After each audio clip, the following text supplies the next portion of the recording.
Welcome back to the Shortcut Live. I'm your host, Matt Swider. We are the #1 consumer tech site on Substack, and if the environment looks different, I'm in the Fairmont Hotel for Samsung Unpacked in San Francisco, not in the New York studio, but the guys are in the New York studio. Adam Jessica is in the UK. Let's welcome all of our co-hosts. We got Kevin Lee, we got Max Bondano, and we got Adam Jessica, and we are all in different places. Except for Max and Kevin. They are in our usual office. But we got a big show for you today.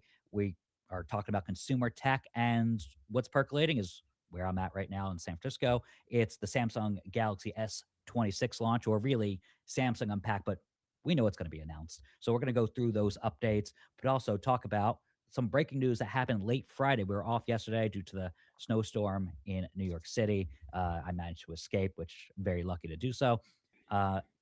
What's next for Xbox?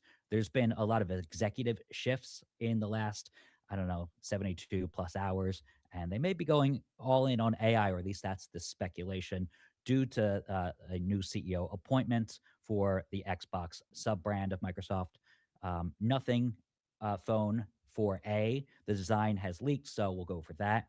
OpenAI, they've been teasing hardware devices, and we'll talk about that. And finally, GTA 6 price. It's going to be more expensive than your average game price. So we're going to go over that news as well. Adam will take that. But let's start at the very top with Samsung Galaxy S26. This is the phone that, we'll see tomorrow, or something like this is the older version. And we have a last minute roundup of rumors and also teasing what the price could be and how to get a discount in exactly, what is it? Exactly 24 hours. We should have all the answers, but we have a little preview. So Max, what are you expecting tomorrow? I know you've written about this for the past, like, what, 6 months. This phone It's been a is while. coming, Yeah. right? Yeah. It's all come down to these next 24 hours. Give us a little preview, a little package of what you expect from, like, the top features of this phone that are good, that are bad. Give it to us straight. Yeah. So this is going to be a weird year for Samsung. Every indication that we've seen, Samsung is almost taking the year off, kind of, from being innovative almost at all. The only meaningful innovation here is going to be this privacy display that you see on your screen right now. It'll be exclusive to the Galaxy S26 Ultra. We've covered this a million times by now. It's going to let you censor certain parts of your screen depending on the viewing angle, so Okay. that nobody can spy on your screen if you're looking at something sensitive like bank information, sensitive email, stuff like that. Text Um, messages, stuff Text like that. messages. Okay. Yeah, you can kind of hide whatever you want from prying eyes, which is nice. It's a very nice feature. I know we're both very excited to test that out. Mhm. Beyond that, it'll be a very, very moderate spec bump year for Samsung. And the Snap, design doesn't look like it may change, or at least that's all the leaks, yeah. including the feature. I'm still hopeful, but the feature I really want is magnetic Qi charging. Matt, Right. you can be as hopeful and as wishful, and you can say all the prayers that you want. I'm Mhm. not sure that Samsung's going to answer any of them for you tomorrow. Mhm. I'm so sorry. Mhm. It's okay. Um, every indication says that we're not going to see magnetic Qi 2 charging. We Mhm. will see faster wireless charging, though. We might get Mhm. like 25-watt charging, which will be nice, but you're not going to be able to connect any sort of magnetic accessories to the back. You're going to have to buy a special case for that, Mhm. which sucks because we Yeah. need more Android phones with Qi 2 charging. Like, Right. it's I kind of and unacceptable. it's putting it on the Qi charging pad that makes this easier. It lines up. The iPhone has that. The latest Pixel phones have that with Pixel Snap. Their version of Google's version of MagSafe. I just I'm kind of bummed that the rumors point to a no on this one. But we've been kind of no, we knew this going into it, that it was unlikely to be part of the upgrade package. And just buying it makes it more necessary to buy a case that has a magnet on there, because it's not just the charging pad. It's I own a really cool tripod that has a MagSafe, compatible, now not ball head on there, but like an attachment. And I just plop my phone on there, whether it's a Pixel or an iPhone. Yeah, And I really want that same out of the box experience with a right. Samsung phone. It's just not there. Yeah. It makes it so much more useful. Like we all have, like the latest iPhones on us. We're Mhm, always like snapping our phones to the back of tripods and stuff like mhm. that. It's so convenient to be able to set that up at like a trade show or something like that and just be able to shoot right away and not have to worry about like hooking it exactly right into like whatever the holder is that you need for the top of the tripod. Yeah, Um, I can't tell if like Samsung's ever gonna add magnetic charging at this point. Because like if they don't do it this year, they're gonna do it next year. right. Like, I don't know. It's just I it's very strange to me. Last year they said it was because of the design, and they didn't want to make the phone, different than Right. what Uh-huh. they were manufacturing before and thicker and stuff like that. So we'll see what, reason they have this year. But it's still, if you're an Android user, pretty much a Samsung world, because one of the things that makes me keep my SIM card or eSIM inside a Samsung phone as opposed to the Google Pixel, which we test out, but eventually among Androids that I'm testing, I go back to Samsung because of the processing power. It's usually a little underwhelming on the Google Pixel phones. Uh, the Snapdragon, the latest one, this one's eight Elite Gen 5 that should Yeah. be coming to the S26 and S26 Ultra and the S26 Plus. It's more powerful than Google's Tensor chip, and we'll see what they have. They usually have Qualcomm's chip a little bit tweaked for Galaxy, as they say, Mhm. right? For that's their designation. It's almost like overclocking, like back in the day on a computer. Um, and so, if it's a Samsung world, the the thing you have to decide is, should I get a candy bar style phone, the S style, or should I get a fold style phone? And it's a little more expensive, and the as I open it up awkwardly on camera, uh, it's super interesting. I like it, but I think the S style phone may sell me on this privacy display idea because it's made by Samsung Display. So Android phones might get it in the future. Yeah. There was a story about that over the weekend about how some Chinese manufacturers are very interested in this technology, whether they buy it from Samsung Display or develop it on their own, and a little bit of a copycat. But yeah, um, Mhm. I am interested in seeing how our audience trades up to the S26, if they do in droves, or if it's like kind of a TikTok talk year where they're just, waiting for the next one. It's going to be very interesting because last year the S25 Ultra outsold the S24 Ultra by comparison. So I think there was a lot of hype behind that one. Mhm. I don't know that there's going to be that level of hype for this one. I think the privacy display is going to be very compelling for a lot of people that may want to go out and buy one of those screen protectors that can do the same thing. Um, but beyond that, a chip bump, slightly better camera, a little bit faster charging. I don't know if that's enough to compel people to go out and buy. Not saying year over year, just like Yes. maybe it's like year 2 or year 3 that you have your phone. Maybe you wait till next year where there's like a bigger upgrade package. Mhm.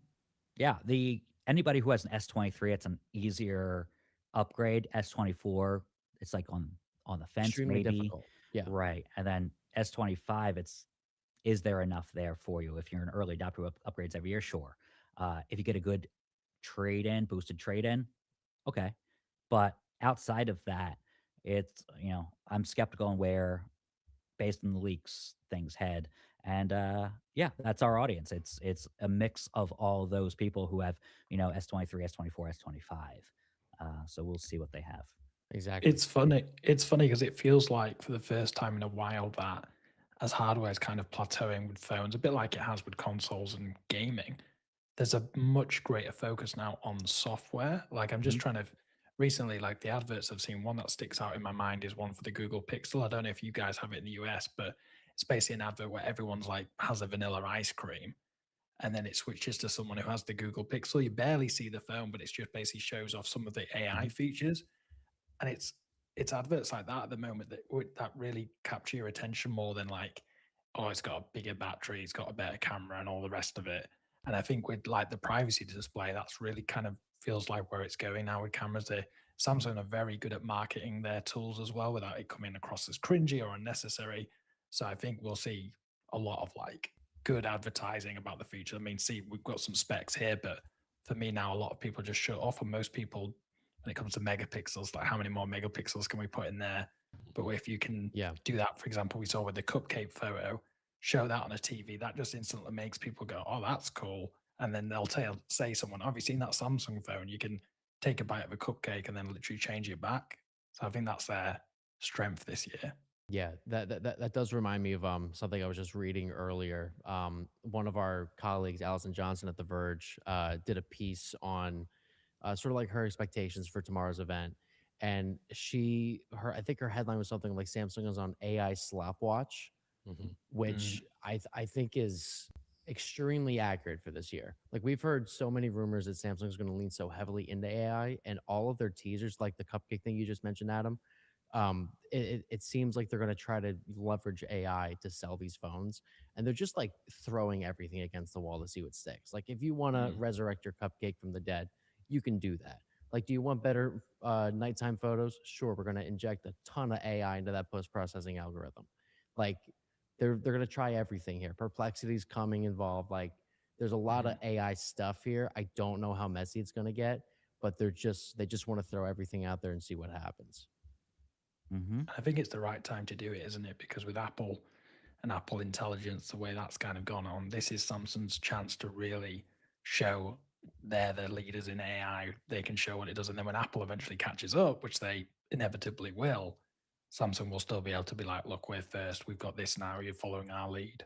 Yeah, no, Yeah. I think there's also a case to be made for like Samsung probably wants to be the smartest smartphone on the market.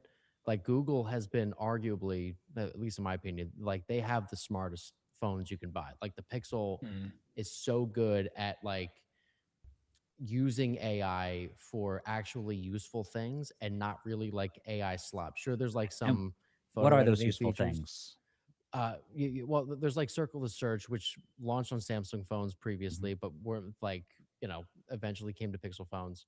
Um, you have Gemini Live. You have, there's a few different camera features. I know there's one Yeah. there's like Best Take, Best Take which, and Add Me yeah, really, they were Face replace. huge. yeah. AdMe's great. Yeah. I Mhm. remember seeing adverts for that all the time where it's like two people are in a photo, you're taking the photo, but then through Right. the magic of AI and the camera app, you can be in that photo. That's just such a really good feature. And Yeah, Adam remembers it from all of our reviews that we've done. That's where not an Course. advert, of course, on the No. shortcut.com, the number one consumer tech site on Substack. So if you want to support us in the live show, do subscribe. Yes, thank you. I knew the ding was coming. it So always does. yeah, I think the strength of what Samsung can do with AI is they have these party tricks. Like we saw this previewed before Unpacked, right? Before Unpacked happens tomorrow, right? Where there's a bite of a cupcake or something like that, right? And then AI is supposed to replace it. Really cool party trick. Is it actually useful outside of that first day where you show somebody? No. But then, that's going to only take them so far. And then it's other features where, they have Bixby, which seems to be designated to like I don't know, settings where you're like, where's the eye comfort? Like my eyes are strained, and it'll dive into the settings and show you how to adjust the screen with like different settings without having to dive in. Great for older people, right? Where they aren't used to changing up the settings. And then you have the ability to use Gemini, right? And sometimes Google allows Samsung to roll out their features first, and then eventually comes to Pixels. I think that's the two tails of what Samsung is doing right with AI that Apple has not caught up on yet. They're using Gemini in a much better way, and then they have these kind of party tricks that Apple is kind of lagging behind on.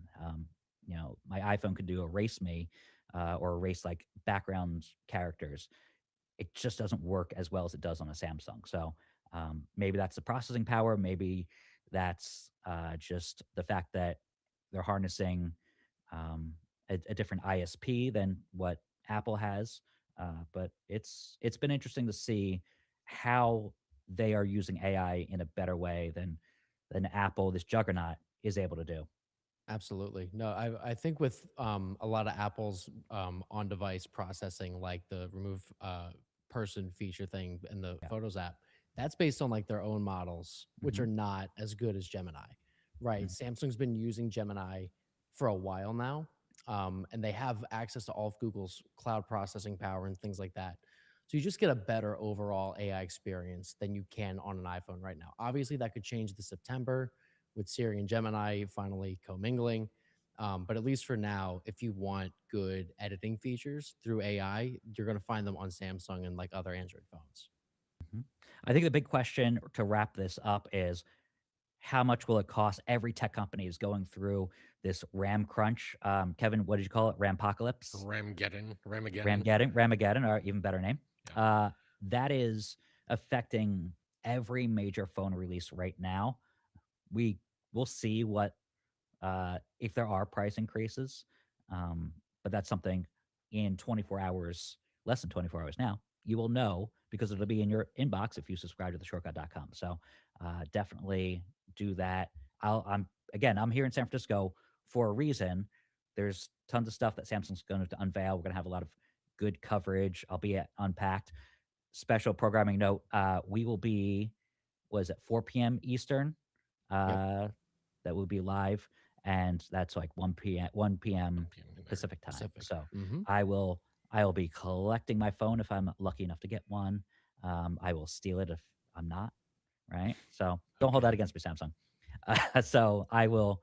No, I will get coverage of this phone regardless if it shows up. But that's what usually happens at Unpacked. Yeah. So tune in tomorrow, 4 p.m. Eastern, a little bit later. We don't like to go outside of our 1 p.m. Eastern, time slot because we got to get people used to tuning into the show. But Unpacked happens at 1 p.m. Eastern. So I will be there in person. It's better than see me sit in a seat while these guys talk about the phone. So yeah, let's move on to Xbox. Late on Friday, usually bad news happens on Friday. Companies try to, make you forget about it over the weekends. Um, it seems like AI is coming for Xbox due to some executive shifts. Adam, we saw this story. We were kind of shocked, but not surprised, as I like to say. Microsoft kind of shook up the executive suite at Xbox. Tell us who's gone, who decided to leave, who exited on their own, and who the replacements are. Yeah, there was a seismic shift for Microsoft's Xbox division on Friday, like you said. It's not really about who's left. Well, it is, but it's just Microsoft's strategy overall. Now, as we know, the Xbox division isn't doing too good. Hardware sales are down. Everyone's buying a PS5. Nintendo Switch 2 is doing great. Their big gamble on Xbox Game Pass and putting the games elsewhere, it's not really helped the brand. It's devalued in it a lot of ways. And it's a shame because Phil Spencer came in. If you're not aware of who that was, he came in as the head of Xbox. He's been at Microsoft for almost 40 years. He's as true as you can get to the Microsoft corporation. But he came in when the Xbox One was struggling and did, by all accounts, a fantastic job of getting the Xbox back on track, getting it away from this all-in-one entertainment system where Kinect was pushed. And again, Microsoft had kind of lost focus, that it was really designed for core gamers. That's what the Xbox 360 was. That's what the original Xbox was. That was the brand. He brought it back, gave us the Xbox One X, gave us the Xbox One S, introduced Xbox Game Pass, and it was looking better. It hasn't been going well recently. Again, that shift occurred where Microsoft reportedly internally wanted Xbox to make a lot more money than it was currently making. You've got to remember that Xbox makes such a tiny amount compared to the other divisions in Microsoft. It's a footnote, but they still want it to be more profitable. So I'd say basically since the Xbox Series X and S launched, Microsoft's direction again has become a little confused, a little expansive and away from the core message. And that's caused a shift to happen. Now, everyone believed that Sarah Bond, who was made Xbox president only recently, was going to take over from Phil Spencer because he had been there 12 years. Retirement was on the cards, pressure as well from the board, from Satya Nadella. And it turned out that he is retiring very abruptly. He's basically gone at the end of this month. He's going to be there in a caretaker role in the background, like they always say. Then congratulations, Sarah Bond. Exactly. Not exactly. This is where it gets really interesting because Sarah Bond resigned, and in her place, Microsoft have appointed someone called Asher Sharma. And Mhm. then this is where it gets really weird. Asher Sharma joined Microsoft in 2024 as the So head of very core, recently. very recently as the head of core AI. Now, AI, when it comes to gaming and gamers, is the biggest red flag you can throw at them. They're Sure. terrified of AI. When it comes to Studios don't like, developing, right. yeah, we're worried about AI slop. We're worried about just AI Mhm. just making games worse, developers using it poorly. Or it taking assets from a different game where some Yeah. indie developer, this has happened, is like, Mhm. that's our art in your major release by, say, a Sony brand. Exactly. And that's the key point when AI is very good for productivity, Mhm. for simplifying workloads. But when it comes to art, it's very risky. Like we found Mhm. out with our journalistic work, it Mhm. has a habit of stealing and taking and just really not sticking to the rules of what humans know when it comes to creation. Right, and just to note, So, that's why we don't use it for writing, yes. or anything like that, because we deal with breaking news. And if we write about something or use if we were to use AI, which we don't for writing, it would take from the two sources that are already out there and just jumble up the words a bit. That's not us, right? We like No. to call up the our sources and get that full story or credit Mhm. people and if we're reblogging something and then hopefully that used to help people in Google where their story would rise to the top of top stories and rank better because everybody's backlinking to that original source. The whole ecosystem is a little bit broken. um, it's very similar when you're developing a game. If it's stealing assets from somebody, it's like that, and you're a major company like Microsoft, like Sony, that becomes a problem. Yeah. And then the thing with Asha Sharma, who you can see in this picture here, Hmm. is what really has got gamers and people worried is she is self-admitted not a gamer to the Right. point where she shared her gamer tag, which is like your Xbox profile, and it's only in the last month has she started playing Xbox games sporadically. So she's clearly found out she was going to get this job, Sure. done a little bit of like, okay, I better, show a bit of interest in this subject matter. I'm going to be head of a massive brand that's, known worldwide and goes up against Sony and Nintendo. Maybe I should brush up on this a little bit. Played 30 Now, minutes of Castle Crashers or something like that. it's Sure. literally like that. It's like Mm. 10 minutes of Halo. Her favorite games when asked were Halo, Valheim, and GoldenEye. Now, I don't have any objections with Valheim and GoldenEye because Sure. they're actual games. Halo isn't a game. Halo is a franchise. Either your favorite game is Halo Combat Evolved, or Uh-huh. it's Halo 2, Well, or it's Halo well, 5. You can't so just say my Halo. my question is, why is Sarah Bonds? Why did she decide to resign? Why did she not get that position? It does it lend itself to no, just they want AI to create all games and cut costs, or what kind of backroom deals were happening Mhm. where Sarah Bond, who should have been the Xbox CEO, or Mhm. that's the long time speculation. What happened? So I'm super Yeah, curious. that's a good question. So there's a couple of things that we can, you know, conclude ourselves. One, Sarah realized she was getting overlooked Right. and decided, I'm not doing this, I'm resigning. That's Mhm. the first option, which, we've all worked in corporate places, that happens. The second is Microsoft weren't happy with Sarah Bond either. And they thought, if we can if we can get Phil Spencer to retire, and there's also been like a little bit of speculation if that was a forced retirement or not. Sure. There was a lot of talk as well behind the scenes that Sarah Bond, who I think her previous experience was she came from like the mobile industry. Mhm. She was probably leading this whole push to make Xbox across all devices, Mhm. no more exclusives, really expand everything. And apparently, a lot of people internally at Xbox, and understandably so, didn't like that. Right. And Basically, obviously, morphing Xbox into a third party software company like yeah, Sega, several 2 decades ago. yeah. Right. And There was obviously, that also hasn't, unfortunately for Sarah, that hasn't paid off. Hmm. This move so far, it's really not working, which is the main thing. It'll be okay if it works. If you have an idea, no one likes it, and it works, it's a good idea, but it's Mhm. not been working. And then the other, well, those are the two main things, really. And I think the worrying thing is with Sharma's appointment isn't the fact that she's just not a gamer. Because again, a lot of people are saying, look, you don't really need to be. We've seen success cases in the past where someone might not be an expert in their field, but it's not really Sure. about that. It's about managing the company.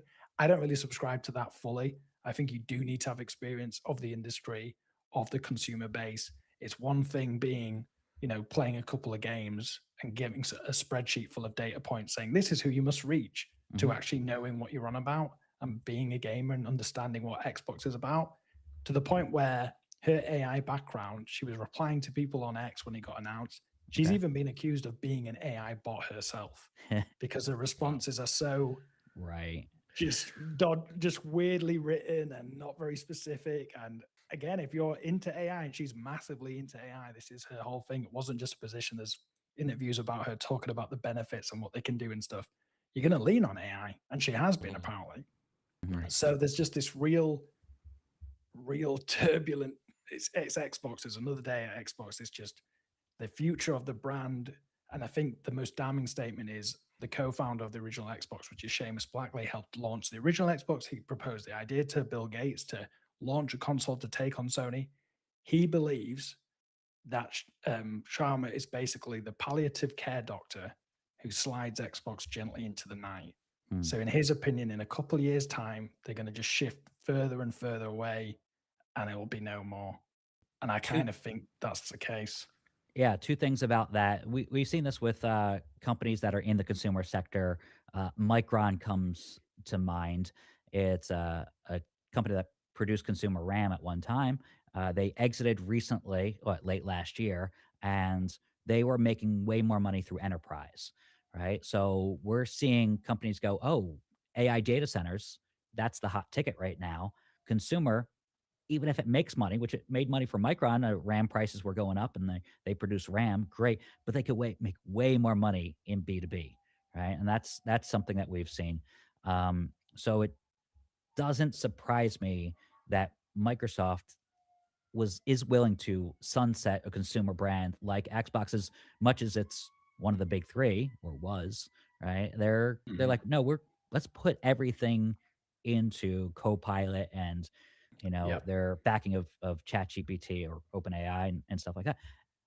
The second point I want to make is maybe it turns out okay. There's a lot of people who, us included, are a little skeptical, but look at Take Two Interactive's CEO, Strauss Zelnick, right? He is in charge of the company, Rockstar Games, parent company of, Take Two is the parent company of Rockstar.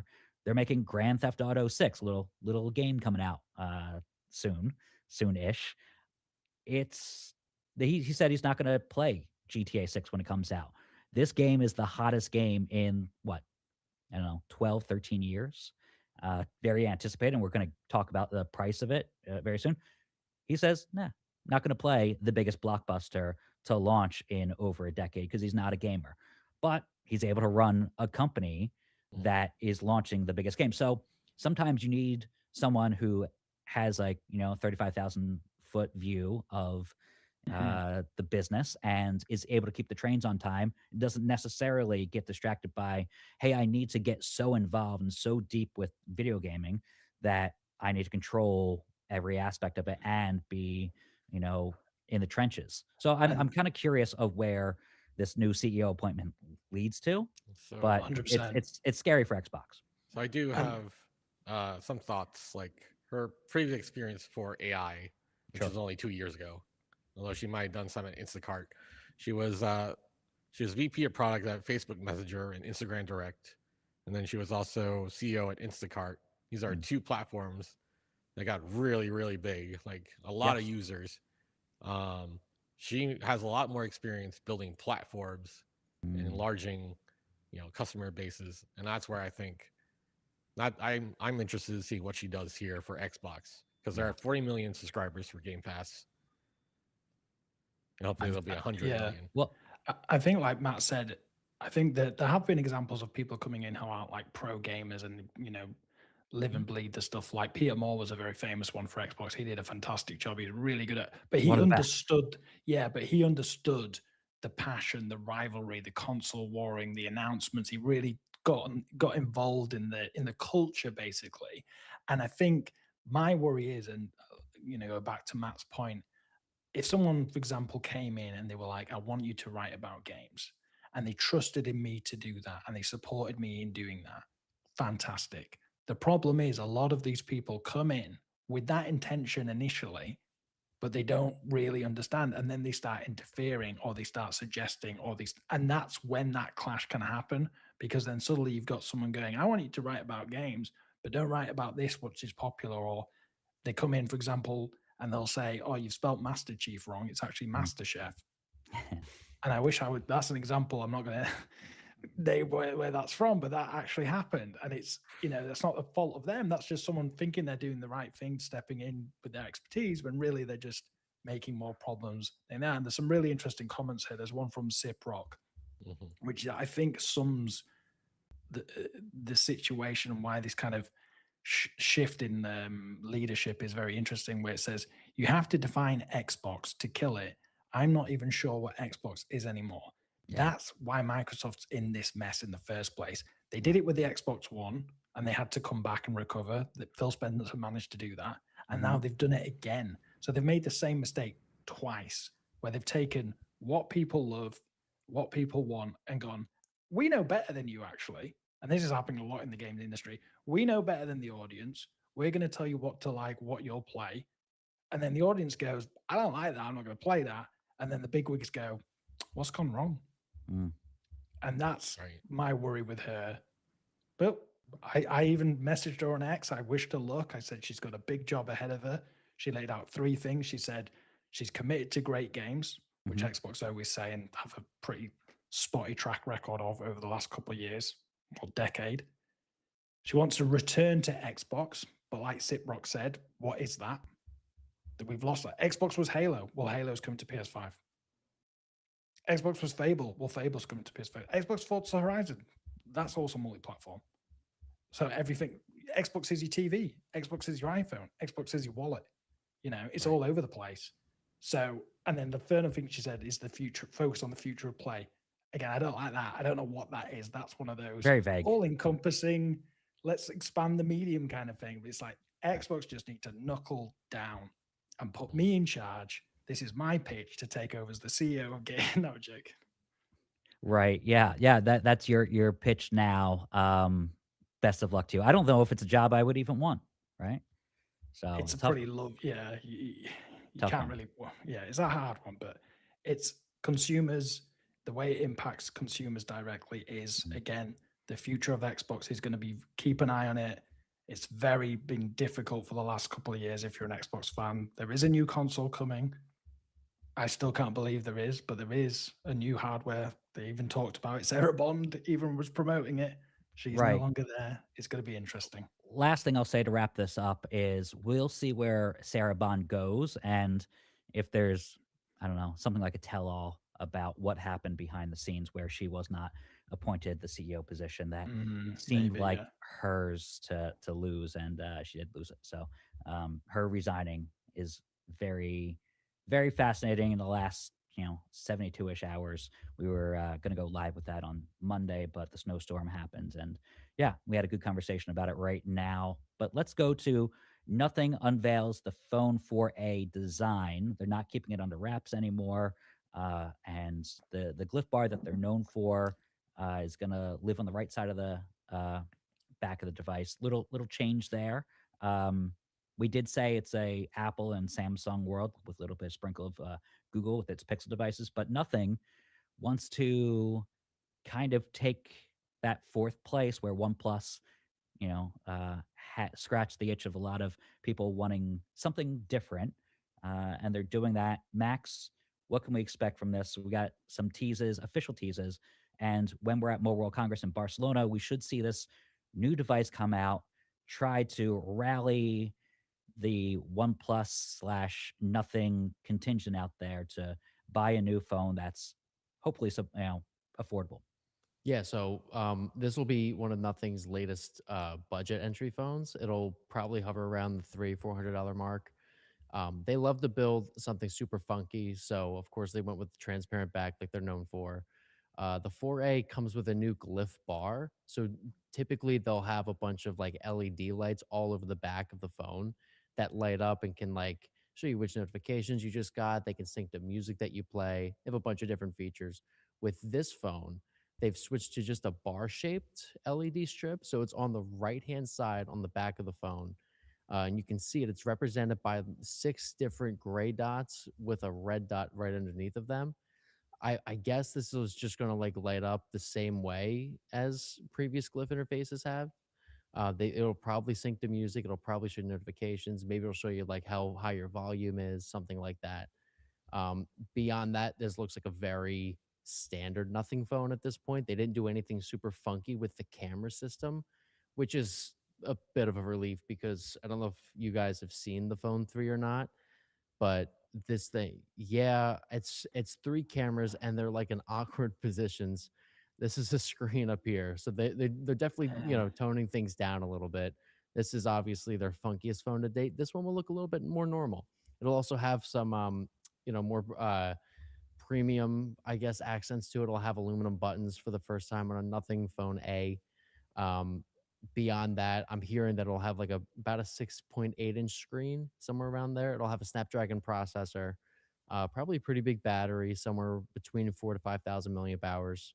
Um, and like I said before, it'll be pretty affordable. So this is going to be a very interesting phone. Their marketing has been the big story because they led with posting a random picture of a condom and then I think some sort of enhancement pills of some kind.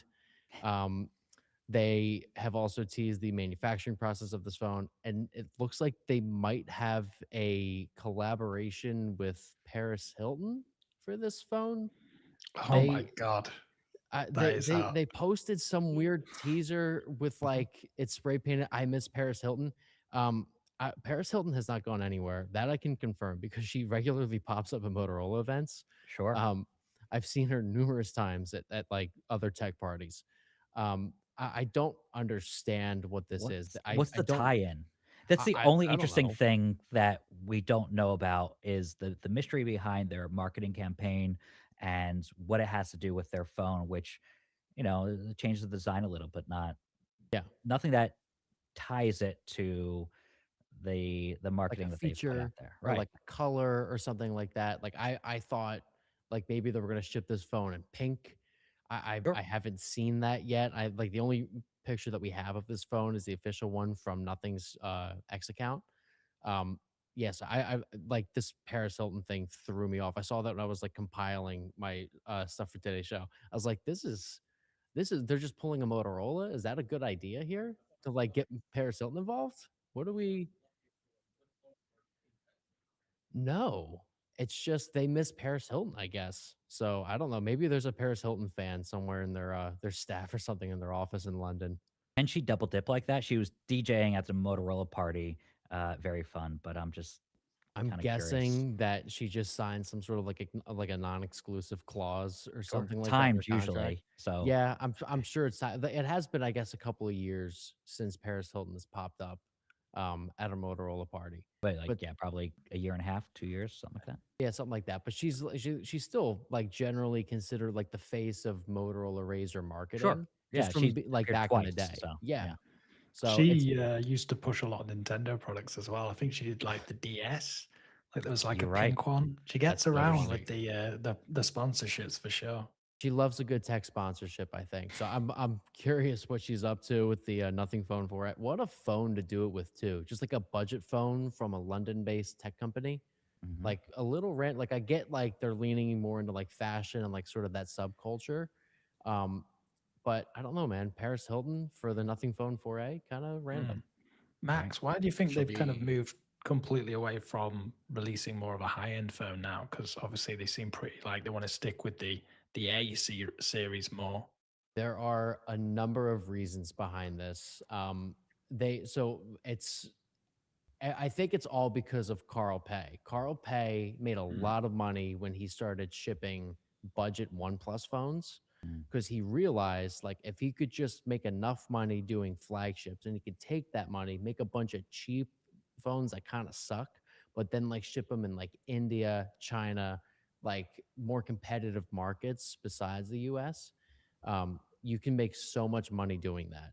Nothing as a startup. They don't have that much capital to spend on developing a flagship phone. They won't even ever like go full on flagship with their flagships. Like the Mm. last one they just shipped, the phone 3, this has a like a mid-range, upper mid-range Snapdragon chip in it. It does not have the latest and greatest at all.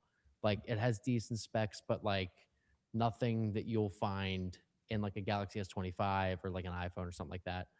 Um, I That- think nothing just is so focused on making money and making sure that like they don't have to file for bankruptcy, that they'd much rather take their time with their flagships and just build all these cheaper phones that they know that they're going to make money on because right. they ship them in markets that are so competitive. If they have something that stands out, people will just go buy it. It's a Car far bigger commitment for someone in the US to go out and switch to a nothing phone.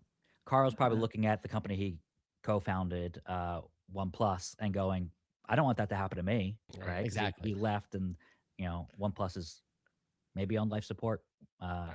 We'll see I what think dies sooner, OnePlus or Xbox. But go ahead. I think like OnePlus is a clear example of like a company that strives for the best of everything. They got their diamond, their level 9 hardness back, Oh yeah. and their crazy cameras. And the Meanwhile, waterproofing that beats yeah, everybody. Yeah, like yeah, IP69. yeah. While nothing there. is like it has a nice style and it has good enough specs that people won't complain, and that's good enough. Yeah. Mhm. Yeah. It, The term that OnePlus used for years was flagship killer. It would have all the best specs, sometimes better than Samsung's phones, and then it would have like a mediocre-ish camera, like not quite the level of Samsung or Apple. yeah. That was always its downfall. But if you wanted really good value, OnePlus was it. Nothing is just taking a different tact right now to just appeal to people who, like you mentioned, India, or people who can't afford the latest and greatest phone, and still includes a mid-range Snapdragon chip in there. So it's very interesting that they're pivoting. And yeah, I just don't know what their marketing is all about for this year's I think budget I phone. think it's literally just to drum up a ton of buzz and just cause general confusion because then we're all just talking about it. Like we've been Right. talking about this for Yeah. like it's just gonna be a budget phone from a company that's not even that big in the US. Right. But we keep talking about it because they're doing like crazy stuff. Like there's it's so confusing and so weird to try to follow their logic here. Uh-huh. So I think it's very smart on their behalf. I'll be curious to see how good this phone is. I think they have two different versions coming out, Phone 4A and Phone 4A Pro. And we'll see them, we should see them both, if not at least the Phone 4A on March 5th, probably while we're Let's in Barcelona. let's go to OpenAI, then skip down to GTA 6. I know we're running out of time a Yeah. little bit, but OpenAI might have its first actual physical device. Could be a smart speaker, smart glasses, or smart lamp, or maybe all the I mean, above. all Kevin, three. yeah, what are you seeing on the horizon from Uh, OpenAI, which is purely a software company right now, but they may make their first hardware play. What are you right. seeing? Yeah, this is coming from the information. Mhm. Their biggest bet is that the smart speaker will have a camera to basically better understand surroundings. And then it'll also retail between $200 and $300. It might release next year in 2027. That's the most concrete rumor. And then they kind of have some other stuff like there's smart glasses that are rumored for 2028. Now we already seen this like rumored. We don't think it'll have a screen. We think it might have like a pair of speakers, um, and a camera to better understand things. And then lastly, there's a smart lamp that's only exists as prototypes, but its retail release is uncertain. Yeah. Yeah. And then that's just more concrete evidence or more rumored evidence to OpenAI's new devices, smart devices with Johnny Ive.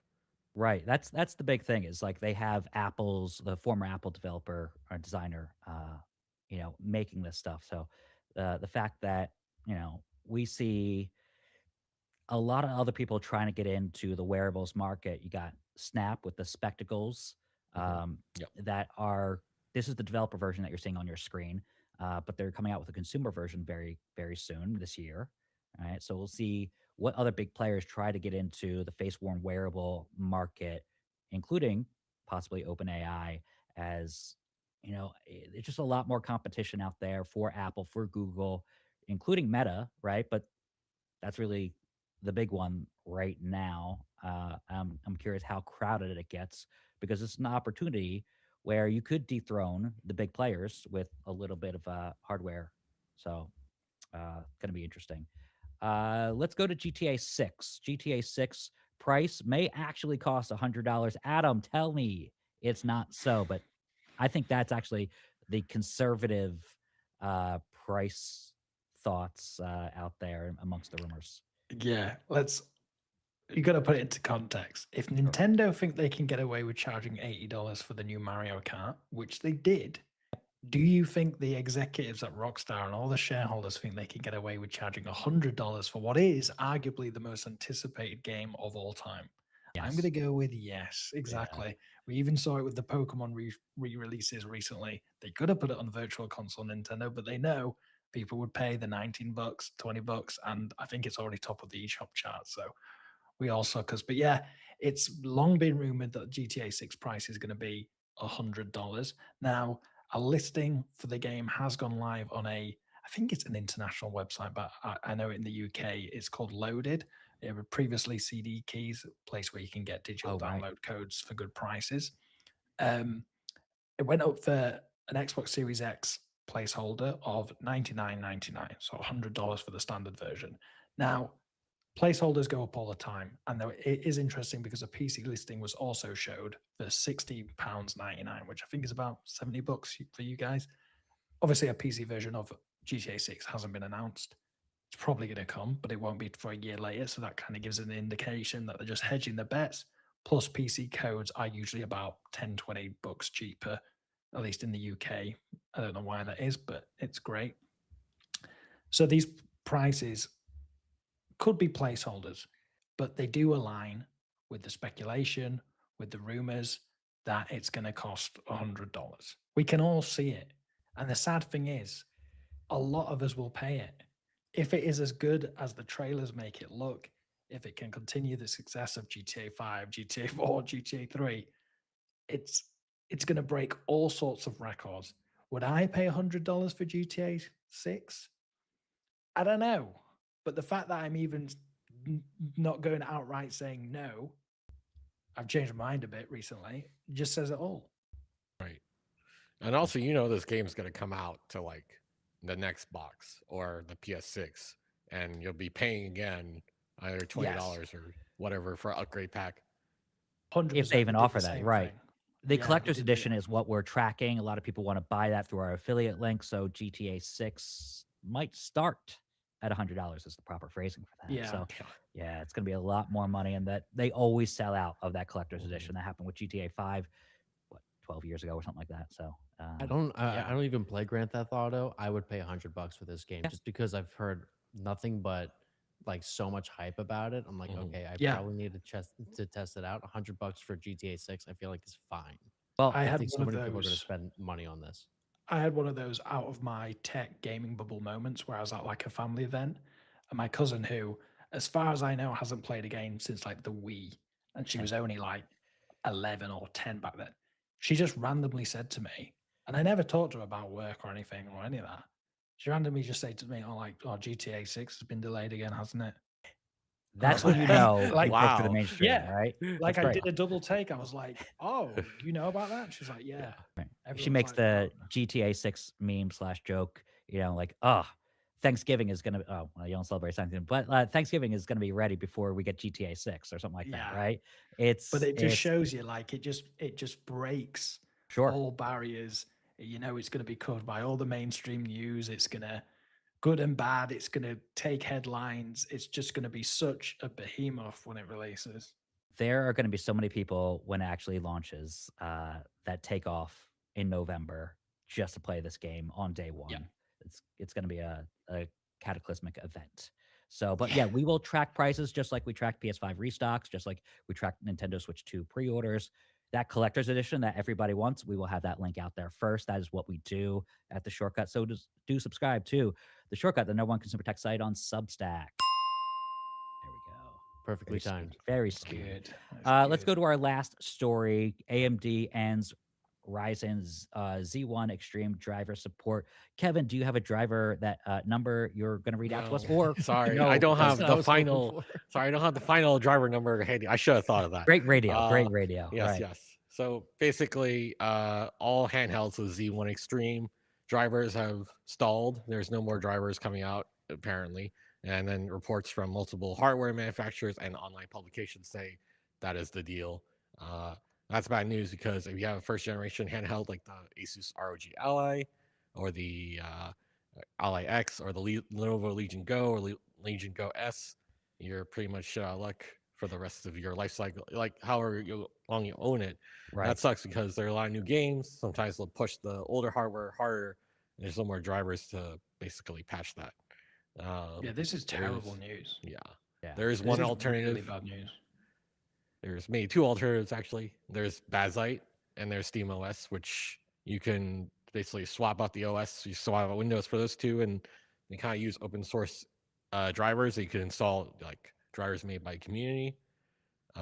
This is really bad news because these handhelds are not even 3 years old, basically. Right. Mhm. Yeah.